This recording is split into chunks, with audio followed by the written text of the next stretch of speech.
کہ حضرت عمر نے جب نبی کریم صلی اللہ علیہ وسلم کا یہ اعلان سنا کہ آج اسلام کو تمہارے مالوں کی ضرورت ہے، تو حضرت عمر کہتے ہیں میں بڑا خوش ہوا کیونکہ میرے پاس ان دنوں میں وافر مال موجود تھا۔ میں نے ارادہ کیا، آج یہ صحابہ کا مزاج ہے، نیکیوں میں مقابلہ کر رہے ہیں، ارادہ کیا کر رہے ہیں؟ آج میں اللہ کی بارگاہ میں اتنا مال دوں گا کہ مدینے میں کوئی اور بندہ میرا مقابلہ نہیں کر سکے گا۔ یہ وہ خواہشات ہیں، یہ وہ جذبات ہیں۔ کہا پھر میں نے اپنی کل جائیداد کو 2 حصوں میں تقسیم کیا۔ آدھی جائیداد لے کے رسول اللہ صلی اللہ علیہ وسلم کی بارگاہ میں آ گیا۔ رسول اللہ صلی اللہ علیہ وسلم نے پوچھا، عمر گھر کیا چھوڑ کے آئے ہو؟ کہا جتنا لے کے آیا ہوں اتنا ہی گھر چھوڑ کے آیا ہوں۔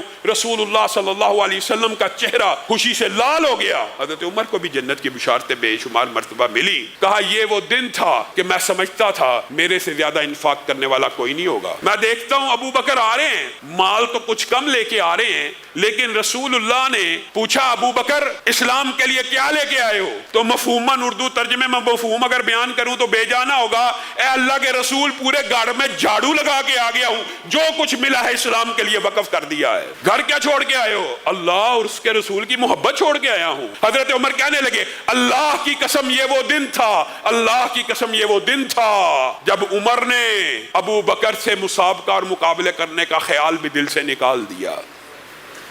میں اور آپ